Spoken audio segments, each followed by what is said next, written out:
You still can't log in with a password on Tiiny Host, and we're at $10,000 MRR. Hello and welcome back to Indie Bites, the podcast where I bring you stories of fellow indie hackers in 15 minutes or less. Today I'm joined by a previous guest who has been on quite the growth journey over the past few years.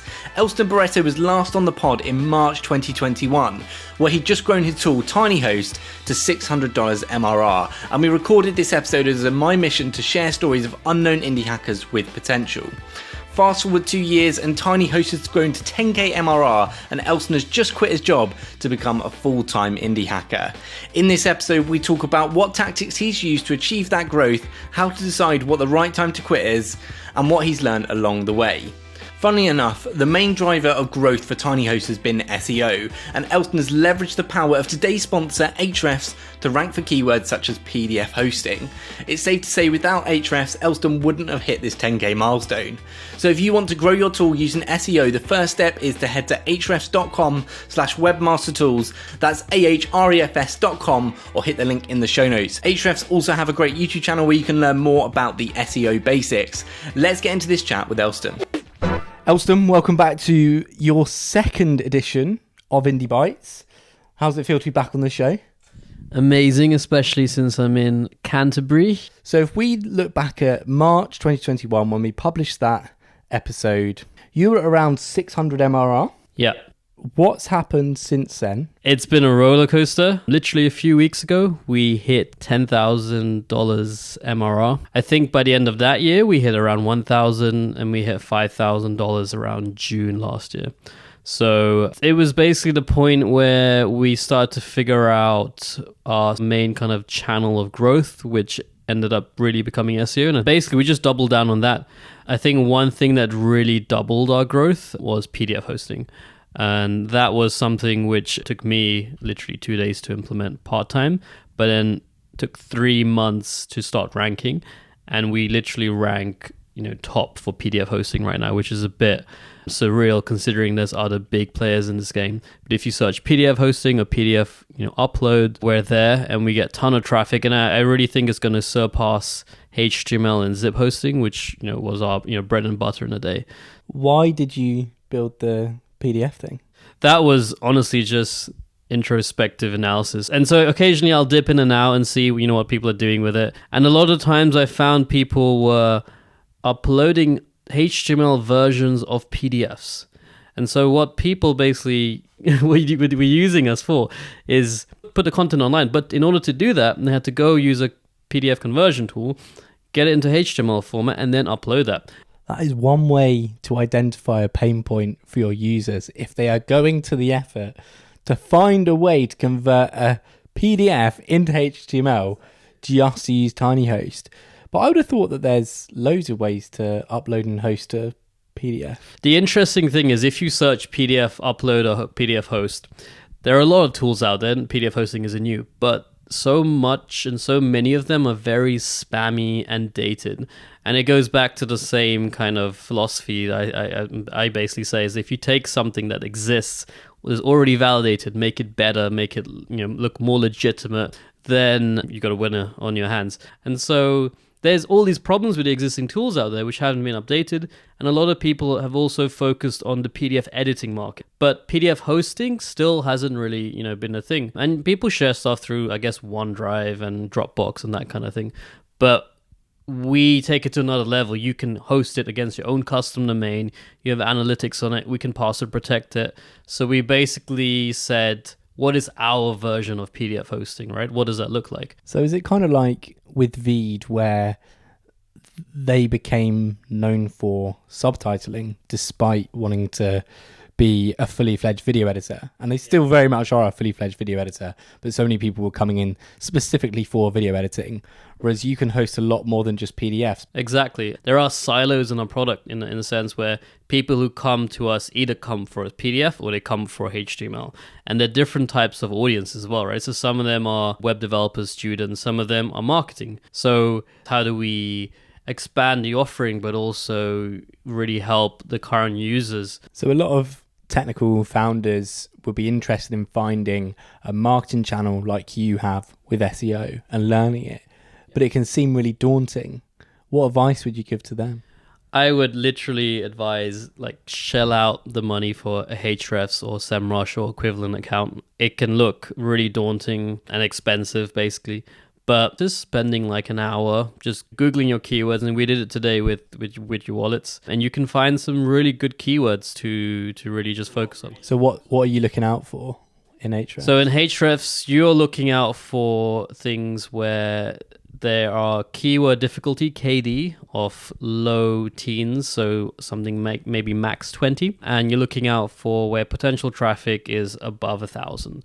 Anything in that range is very, very good. And you can build entire businesses just off that, I think. So you've stumbled into SEO. You've realized how much of a pivotal channel it is for your growth with Tiiny Host.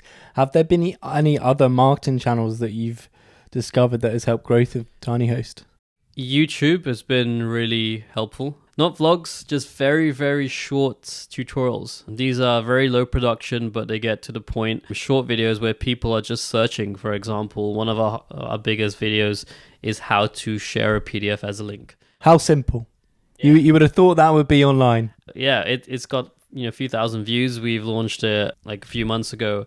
Again, we haven't promoted it. It's just been fed through the YouTube algorithm. It ranks very high. And interestingly enough, we don't rank in Google for how to share a PDF as a link very high, but our video is the top video in the results. So where your webpage or your blog might not rank, your video can also rank, and people kind of miss that. So it plays back into the SEO strategy in a different way because it's all Google's ecosystem at the end of the day. And we also have, I think, an implicit virality factor because most websites which are hosted on us have a end in .tiny.site, which link back to Tiiny Host, and we have an embedded banner in our website as well. So for you now at 10k MRR, congrats, what an awesome milestone to get to. And when I last spoke to you, you were doing this fully as a side project, you were trying to build it up. Are you still doing this alongside your full-time job, or have you left that? No, I took the leap and I left my full-time job at the end of last year. Congrats, man! That's awesome. Thank you. That's been a big and a long time coming. What milestone did you leave? I left at around 8k. Was that always the plan? Yeah, I think it was. I think it was a point where I could sustain myself. Plus, I was at a certain point in life where I realized that now it's a growth rate where it's literally a point where I need to focus on this full time, or it's only ever going to grow at this kind of stage. And the risk was very low, I think, at that point. So I never had a specific number in mind. I think it was something, around above 5. And it's just when things lined up. And I got to the point where I was like, it's the end of the year. Next year, things are really opening up. Wanted to live a bit more for digital nomad life travel. But yeah, no, leaving it has been great. It's so refreshing. I've got this little sticker that says, imagine having a boss again. And I resonate with that so much. I've only been, self-employed for about 3 months, but I can't imagine like going back to that environment anymore. When you had your full-time job and you were doing Tiiny Host on the side and MRR was growing, what were you doing with that money? Were you just sort of putting into account, reinvesting it into Tiiny Host, sort of building a little bit of a buffer there?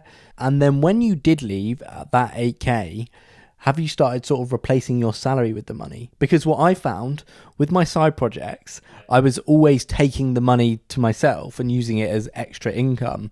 I wasn't stashing any of it away.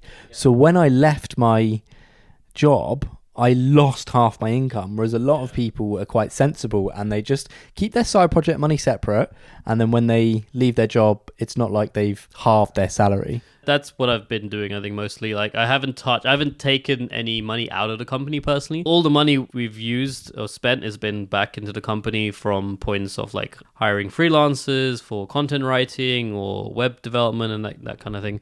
On the last episode of Indie Bites, you said something quite profound, which I think a lot of people needed to hear, which is if you leave your job to go full-time on something, it doesn't necessarily mean you will have growth equivalent to the extra time you're spending. Now you've gone full-time. Is that true? I think when you hit a certain momentum, it is really true, mainly because you start snowballing, right? And so you're just stretched in so many different ways, right? So you've got support, you've got web development, you've got marketing and content, you've got things, just other things like bugs and things that that come up, and also you have to evolve the product, right, in another way. So essentially, if you don't invest more time and figure out to structure things well, you are just spinning in this kind of hamster wheel where you're busy, but you're not moving the company forward, right? So you're working in the business and not on the business. So at some point, you've got to really step back from it all, automate, hire, and figure out how to work on the business for the next growth level. Yeah.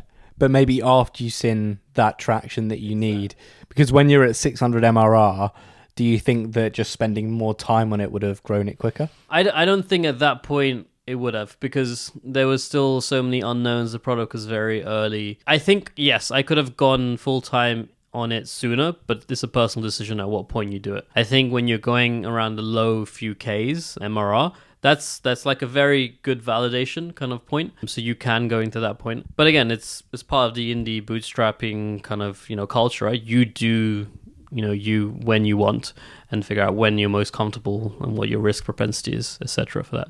I've just noticed you've got notes here. Let me have a look at your notes. Let's see what you got. Indie Bytes, no password login. Yeah, this is something that would be interesting. I think a lot of people early on think when they're building their product, they need to have this, and this feature before they can even ship and launch.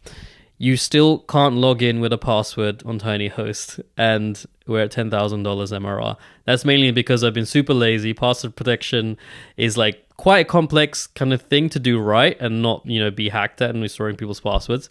And we just use magic links. And yes, people have, and customers have said, can you please just add password login? But not as many as you think. And yeah, you just don't need to have it all to launch. These are really good notes. Okay, this is good. You feel pressure and on a pedestal with less room for mistakes. Do you feel like that now you've gone full time? Exactly. I think you're at a point where now you're living off this income, right? It's the curse of growth, right? So at the beginning, you're like so happy to have $1 or like your first customer in, right? And now you're at this momentum where you expect 2 to 3 customers a day. SaaS is not predictable. Like, you can't look at growth on a weekly or daily basis. It actually happens on a monthly and also seasonality, like seasonal basis. So you can go days without any subscriptions, and you know that, and I know that. But in your mind, it's like, oh my gosh, is everything like okay? Is this company just going to disappear? Is everyone just going to like disappear? Like 650 customers going to just, vanish tomorrow? And in reality, it never happens that way. If a SaaS product does disappear, it's a slow degrade, and that's because of systematic kind of issue with it, right? It's not an overnight kind of disappearance. So, but I also now think that any strategy and any roadmap decisions we make, there's more gravity to them because it could go against us. Where when you are a few hundred users, you're like, forget it, let's just put it out there. Someone uses it, someone doesn't use it. Doesn't matter. The best businesses to really build are where you have a niche, but in Tiny's case, we're such a broad tool, and it's kind of been the philosophy from day one is, I think this should exist. I don't really know who will use it. Let's put it out there and really see what people will do with it. And from that, we've basically become the hosting solution for non-technical users, which isn't a niche, but it kind of is at the same time. But then, like, where do non-technical people who host things hang out? We don't really know that. Like, there's not a community for that. There are different segments, and you see it on a website. So we are for students, we are for real estate marketers, we are for designers, we are for people who are hosting menus online. So we've got to kind of figure out like which, and I do think there's going to be 1 or 2 of those segments, as with SEO, who are really will drive revenue to the next stage. And that's like the big next thing I think we need to look at.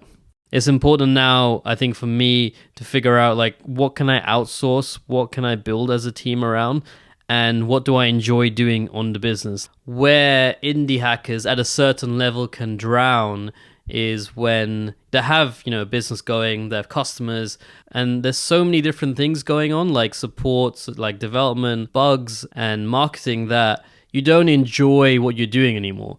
And what that means is you don't grow the company anymore, because what you end up doing is maybe just going and starting something else, because you get the buzz from that. So if you don't manage the growth and the business functions very well at a certain stage, I think you will drown very easily. So like the stuff I was doing in the first few days or months of the business is not what I'm doing now anymore. And I need to get back to that happy place to really enjoy and grow to the next level. Now, you've already given us 3 recommendations in the last episode, but you know I end on those 3 recommendations, so I'm going to need some more from you, which is a book, a podcast, and an indie hacker. The book is Michael Lewis, who's written Liar's Poker, I think it is. But he's written a tech book that not many people know about. And I don't really finish a lot of books, but the new thing was one of the last books I read that was gripping. And it's very much anti-VC in the pre.com era. The podcast I would definitely recommend is Postgres FM. Very cool new podcast by a good friend of mine and from Ramen Club, Michael. And indie hacker I'd say you should follow is I met a couple of really cool Portuguese founders when I was in Portugal last year, and they've launched a platform called Vetted, which is a marketplace for marketing professionals. Elsa Barreto, thank you so much for coming back onto Indie Bites. Thank you for having me in Canterbury. It's been a really great day. Thank you so much for listening to this episode of Indie Bites. Time for a few quick plugs. Don't forget to check out today's sponsor, Ahrefs, the best tool for growing your business using SEO. Want to upgrade your wallet? Check out my handmade wallet brand, Whitstable Craft Co.